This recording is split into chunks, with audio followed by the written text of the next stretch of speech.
Hello? Is anyone out there? I asked as I raised the phone to my ear as if answering a call. I didn't expect anyone to answer, and it came as a surprise to hear a reply. Hello, I'm out there. Where are you? I can't see you. My brow furrowed with concentration as I tried to make out if this person was screwing with me. I answered with a glib sarcasm. I can't see you either. Maybe it's because we're talking on the phone. There was silence on the other end of the phone, so I decided to hang up. Just as I pulled the phone away from my ear, there came a voice from the handset. What's a telephone?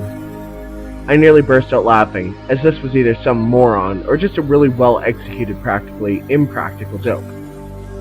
Yeah, right. Like you don't know what a telephone is. That's what you're talking to right now. You're a telephone?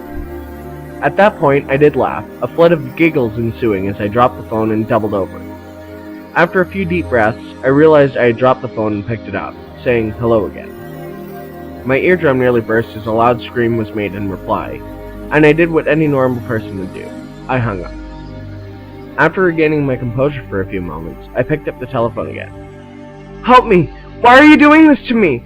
Please stop! The sound of a power saw in the background could be heard, and then the relatively unimpeded whirring suddenly faltered, with soft, squishy grinding sounds overtaking the whirring. I pulled the phone away from my ear until the noises died down. There were shallow, rapid breaths coming from afar mingled with the harsh, rattling breaths of the person I had originally talked to. Their voice came out in a whisper, and I held the phone close to my ear to make it out. Run, please. It's too late for me. My eardrums finally burst as a loud scream threatened to damage the phone. The rapid breaths from earlier had slowed, accompanied by satisfied moaning.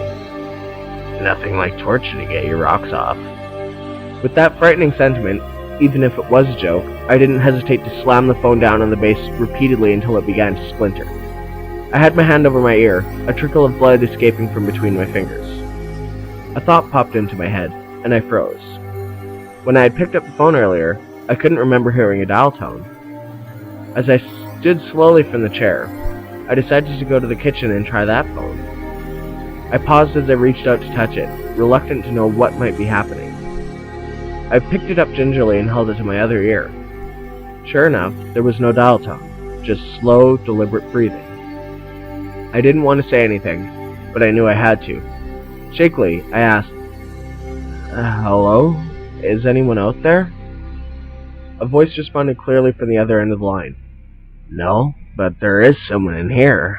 I dropped the phone and backed away until I ran into the refrigerator. I fell, and as I lay with my head on the linoleum, I could hear footsteps coming up the basement stairs. I began to cry as I tried to stand, but the dizziness from the fall combined with the inner ear trauma made it impossible. I began to wonder back to why I had picked up the phone and spoken to it in the first place.